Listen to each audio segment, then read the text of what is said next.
The dress Clara Doyle wore the day she stepped down from the stagecoach in Larkspur, Montana Territory, had once been blue, though by then it was hard to be certain of that beneath the road dust and the 3 days she'd gone without a change of clothes.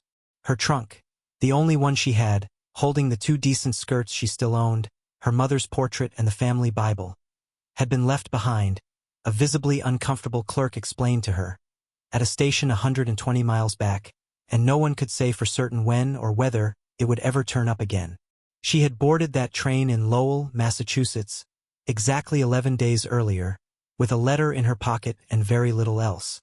The letter, for spare, unadorned lines, signed by a certain Caleb Reeves, a rancher in the Montana Territory, promised no romance and no courtship. It was looking, the letter said, for a sensible, capable woman, willing to take on the hard work of a farm and the care of 2 small children who had lost their mother 2 years before. Love was mentioned nowhere in the text, and to Clara, who had spent months sewing 16 hours a day for wages that barely covered the room she rented, that absence of promises had struck her, strangely, as a relief rather than a disappointment. The trunk had vanished at a station in Nebraska. During the 15 minutes the train stopped to take on water. Clara had stepped down only to buy bread on the platform, leaving the trunk in the care, she believed, of a station porter who turned out not to work for the railroad at all but, as she discovered too late, strictly for himself. By the time she climbed back aboard, the train was already pulling away from the station, and the porter, trunk in hand, had disappeared in the opposite direction. The conductor, apologetic, assured her he would wire ahead to the next station, though his tone left Clara with little real hope of ever seeing it again. Her father had died of typhoid fever when she was 19, leaving debts that swallowed the family home and forced Clara and her mother into a boarding house near the textile mills. Her mother had followed him 2 winters later, her weak chest never quite recovering from that first blow. Since then, Clara had sewn to survive, first as an apprentice in a respected dressmaker's shop, then on her own, mending and making whatever was needed for whoever could pay for it, until a fire in the building next to her boarding house left her own room unlivable and her small savings reduced to ash along with almost everything else. It was then, with a borrowed blanket over her shoulders and very little left to lose, that she saw Caleb Reeves's notice pinned to the church board. She wrote to him that same night, sitting on the floor of the church vestry because she no longer even had a table of her own, by a borrowed candle, in the clearest hand she could manage with fingers numb from cold. She didn't exaggerate her virtues or hide her circumstances. She wrote that she knew how to sew, cook, and keep a house, that she had no family waiting to call her back, and that she understood perfectly well that such a marriage would be, above all, a practical arrangement between 2 people who each needed something from the other. She didn't mention the fire. Nor did she mention that, if no answer came, she had nowhere left to go. It was her mother who had taught her to sew, long before the mill or the boarding house existed anywhere in her future, in a sunlit kitchen that Clara could no longer clearly recall except for that one image. Her mother's hands guiding her own over the fabric, the patient voice repeating that one careful stitch was worth more than 10 hurried ones, and that a needle, rightly considered, was the one tool in the world capable of mending almost anything broken, given enough time and the right hand to hold it. In Larkspur, Caleb Reeves had spent 2 years trying to raise 2 children and run a 300-head cattle ranch without a woman in the house, and 2 years refusing, with the same stubbornness he brought to the ranch's account books, to admit he couldn't go on doing it alone. Ruth had died of a fever that came in October and took her in 11 days, leaving Sadie, 5 years old at the time, and Sam, who was barely walking, and a house Caleb didn't know how to keep from smelling of sour milk or unwashed laundry half the time. It was his sister-in-law, Agnes, married to a neighboring rancher and Ruth's own sister, who finally put the pen in his hand one August afternoon and told him plainly that the children needed a woman in the house, and that his pride wasn't reason enough to keep denying them one. The letter Caleb sent to the Chicago marriage agency didn't waste a single word. He was looking for a wife capable of keeping a house and treating 2 small children well. Ranch work was hard, and winter in the Montana Territory forgave no one. He offered no romance because he had none to offer, only a solid roof, enough food, and the respect any man owes a woman willing to share his life. Agnes, reading the letter over his shoulder before he sent it, had sighed and told him no woman in her right mind would answer such an unflattering notice. Caleb, folding the letter without meeting her eyes, had answered that he wasn't looking for flattery, only for someone sensible enough not to expect any. Clara had imagined a great many things during her 3 weeks of travel, but she had never once imagined that she'd meet her future husband wearing the same dress she'd had on since Omaha. Her hair loose because she'd lost her hairpins along with everything else, and her boots, the only pair she owned, caked in mud from the last stop. She stepped down from the stagecoach in front of the Larkspur General Store with her chin held high regardless, because her mother had taught her that dignity didn't depend on the clothes a woman wore, though at that particular moment it took some effort to believe it. Caleb Reeves was waiting for her by his wagon, a tall, broad-shouldered man with his hat in his hand, wearing an expression that shifted, in the space of a single second, from polite expectation to something Clara recognized at once, having spent her whole life recognizing it on people's faces. Surprise, followed immediately by a visible effort to hide it. "Miss Doyle," he said, clearing his throat. I wasn't expecting the journey to have been so hard on you. I lost my trunk somewhere between Omaha and here," she answered, with a calm that cost her some effort to fake. "I promise you I don't usually turn up looking like this." "I didn't mean—" Caleb stopped, plainly uncomfortable with his own words, and for a moment he looked younger and less certain than his height and broad shoulders suggested. "My apologies. The preacher's waiting for us at the church. After that, it's a long road home, so we'd best not keep him any longer than we have to." They were married that same afternoon in Larkspur's small church, with Agnes and the children as their only witnesses, and the preacher spoke the words with the same practical efficiency Caleb had used in writing his letter. Clara wore, for lack of any other choice, the same faded dress she'd arrived in, brushed as clean as she could manage. Caleb took her hand as they spoke their vows with a formality that gave little away, though Clara noticed, or thought she noticed, that his fingers trembled slightly, which, given the circumstances, struck her as a curiously encouraging detail. The ride out to the ranch, now as husband and wife, took a little over an hour, nearly all of it in silence. Clara took in the landscape, golden prairie stretching out toward distant mountains still crowned with snow, a sky wider than any she'd seen in Massachusetts, while she searched for something to say that wouldn't sound either desperate or false. It was Caleb who finally broke the silence, just past the edge of town. "The children don't rightly know what to expect," he said, eyes fixed on the road. "Sadie asks a lot of questions I don't always know how to answer, and Sam's hardly spoken since his mother died. I'm not asking you to fix them, just to be patient." "Patience," Clara answered, "is about the one thing I've still got plenty of, Mr. Reeves." The Reeves house was bigger than Clara had expected. 2 stories, built of solid timber, with an iron stove that took up nearly a whole room, and considerably less tidy. Sadie, 7 years old, watched her from the staircase the entire first afternoon, arms crossed, making no effort to hide her mistrust. Sam, not yet 3, hid behind his sister's legs every time Clara tried to speak to him, and didn't say a single word in her presence for the first 4 days. "We don't need anybody looking after us," Sadie informed her the second morning, with the gravity of someone who had rehearsed the line. "Papa says you're here to help with the house. Nothing more." "Your papa's right," Clara answered. She had decided, somewhere on the journey west, that the only way to survive this situation was with an honesty so plain that not even a 7-year-old could find the trick in it. "I'm here to help. If in time I turn out to be something more than that, it'll be because you decide you want me to be and not before." The weeks that followed brought no dramatic reconciliation, only something slower and, in its own way, sturdier. Clara mended the favorite dress on Sadie's rag doll without anyone asking her to, leaving it by the girl's bed one night without a word about it. She learned, by trial and error, which stew Sam would eat without complaint and which one made him cry for no clear reason. She discovered that Caleb, for all his reserve, took his coffee exactly the same way every morning, and she started having it ready before he came downstairs. Not because anyone had asked, but because she'd learned, through years of serving others, that quiet care carried further than words ever did. By the time she'd been on the ranch 3 weeks, Sam had started climbing into her lap during storm nights, when the wind battered the windows hard enough to frighten a 3-year-old.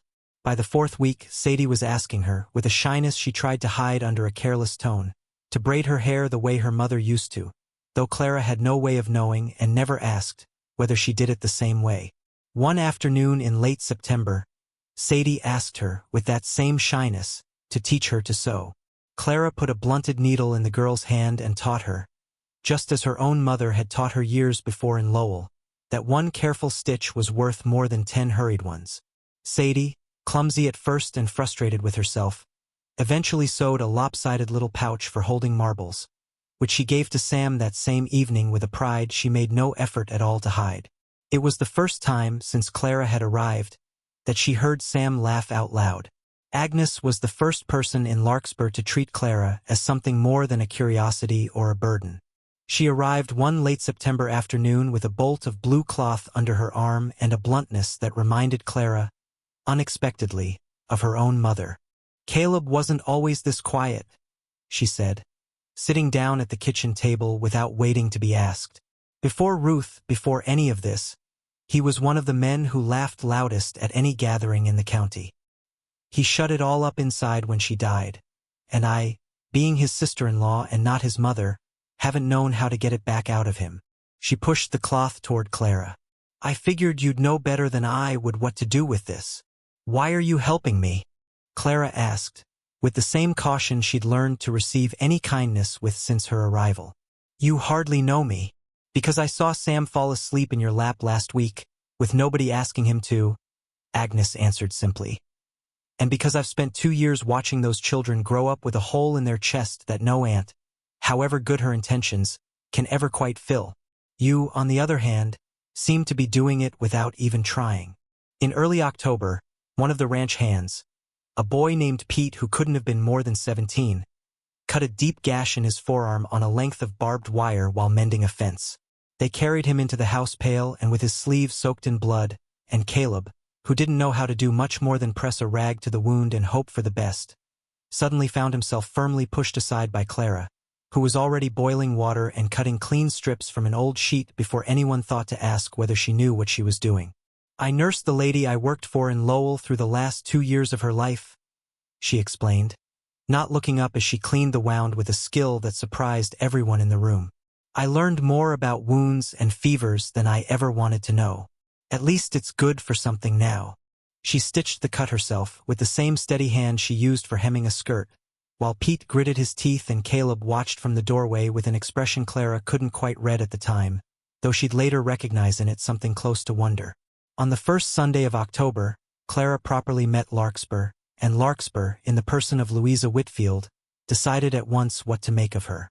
Louisa was the daughter of one of the territory's most prosperous ranchers, a widow these past 3 years after a brief marriage to a man considerably older than herself, and she had spent the last 2 since Ruth's death, bringing pies to the Reeves house with a regularity Agnes privately described as anything but subtle. She watched Clara walk into church on Caleb's arm, wearing a dress borrowed from Agnes that plainly didn't fit her shoulders right, and didn't bother lowering her voice as she remarked to the preacher's wife that she'd heard Caleb Reeves had sent all the way east for a mail-order bride because, apparently, no decent woman in the territory had been good enough for him, and that the result, judging by appearances, spoke for itself. Clara heard every word, because Louisa, with the precision of someone who had calculated exactly how far her own voice would carry, had meant her to hear it. She said nothing in reply. She simply sat down beside Sadie, helped her find the right hymn in the shared book, and waited for the service to begin, chin held just as high as it had been the day she'd stepped off the stagecoach. Not every woman in Larkspur shared Louisa's opinion. Mrs. Hutchins, who ran the general store with her husband, came up to Clara after the service with a loaf of fresh-baked bread and a smile that asked for nothing in return. "Don't you mind Louisa Whitfield?" she said, low enough for only Clara to hear. "She spent 3 years trying to get Caleb Reeves to look at her twice. And you, without even meaning to, have just become the reason he never will." The night everything changed, though no one had planned it, began with a storm that rolled in from the west around midnight, thunder loud enough to rattle the window panes.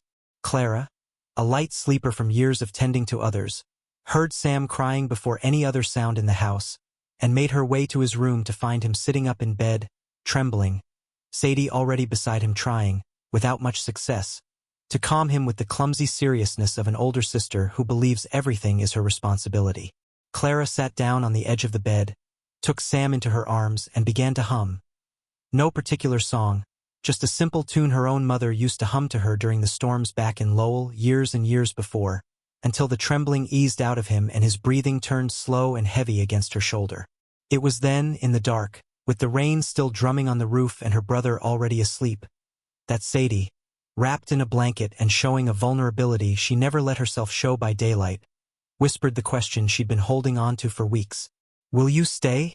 Even if the trunk never turns up, even if Papa doesn't know how to say the nice things he ought to say. Will you stay anyway?" And then, even quieter, almost as if she were afraid saying it aloud might undo it. "Please, be our mama." Clara felt her throat close in a way it hadn't since her own mother died, and for a moment she didn't trust her voice to answer.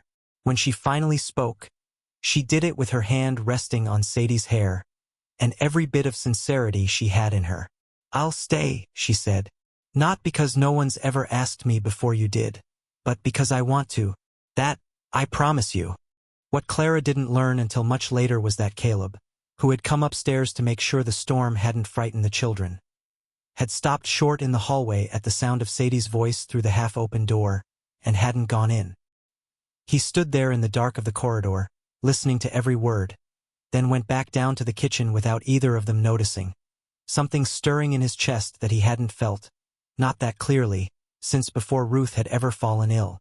2 nights later, Caleb found Clara still awake in the kitchen, sewing by lamplight. A dress she was making, she explained without his asking, from the fabric Agnes had given her. He sat down across from her, something he hadn't done since her arrival, and for a long while he said nothing at all, just watched her hands move over the cloth. "Ruth was a bad seamstress," he said finally, with a half-smile Clara hadn't seen on him before. "Terrible, really. She was properly afraid of a needle." He paused. "I miss her every day. I want you to know that. Not because I want to make you uncomfortable, but because it doesn't seem right to pretend otherwise in front of you." "I never expected you to stop missing her," Clara answered, not looking up from her sewing. "It'd be strange if you did." "No." Caleb was quiet another moment. "But I've noticed something else too, these past few weeks, and it seems just as unfair not to say it. I've started looking forward to the part of the day when you and I sit like this quiet together. And that hasn't got anything to do with Ruth, or with replacing anything. It's got entirely to do with you." Clara let her needle go still for a moment, caught off guard by the frankness of the confession. "I don't know what to say to that," she said finally, honestly. "No one's spoken to me that way in a very long time." "You don't have to say anything tonight," Caleb said, rising. "I only wanted you to know it, so you wouldn't think your place here begins and ends with what you do with your hands." Louisa didn't give up easily. In mid-October, she spread word, through the preacher's wife, that she'd seen Clara buying the cheapest fabric in the general store. Proof, to her mind, that Caleb Reeves could barely afford the wife he'd sent for. She didn't mention, because she didn't know it, that Clara bought that fabric precisely because her real talent had nothing to do with what cloth cost, and everything to do with what she could do with it. By the time the harvest dance drew near, the biggest social event of the year in Larkspur, held every October in the territory's largest barn, Clara had made, besides the dress for herself, 2 new dresses for Sadie, and had mended, without charging a cent, the work clothes of at least half a dozen ranch families who couldn't afford new ones. Word of her generosity traveled, as such things tend to in small towns, considerably faster than Louisa's rumors, and by the week of the dance, more than one woman in Larkspur had taken, without a trace of irony, to calling her Mrs. Reeves instead of the mail-order bride. On the very afternoon of the dance, Louisa Whitfield showed up at the Reeves house unannounced, her eyes swollen from crying, a ruined champagne-colored silk dress draped over her arm.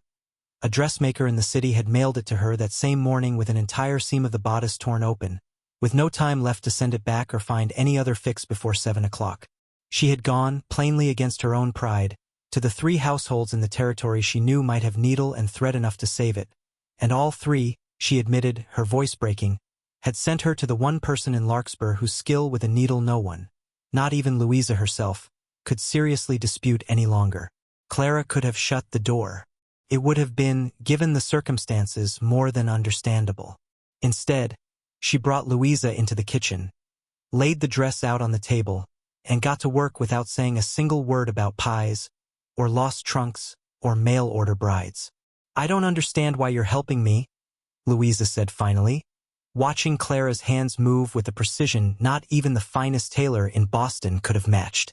"Because I can," Clara answered simply. "And because I don't figure the world needs one more cruelty added to the ones already in it. Even if you, in my place, might not have thought the same." Louisa fell silent a moment, looking down at her own hands in her lap. "I've spent 3 years waiting for Caleb Reeves to look at me the way he looked at Ruth," she said at last, quietly, almost as if she surprised herself saying it. "And then you turned up, in rags, with nothing, and within a matter of weeks you managed what I couldn't in 3 years of new dresses and fresh-baked pies every Sunday. It's not an excuse, but it is, I suppose, an explanation." "I'm sorry," Clara said, and she meant it, not for staying, but because 3 years spent waiting for something that never came must have been very lonely. Louisa didn't answer that, but she never mentioned lost trunks or mail-order brides again either. Not that night, nor any night after. The dress was mended so well that no one that evening ever guessed it had been torn. Louisa wore it to the dance with a silent gratitude she didn't know how, or couldn't bring herself, to put into words in front of others, though over the course of the evening, she made sure to mention to more than one neighbor exactly who had saved her dress that afternoon.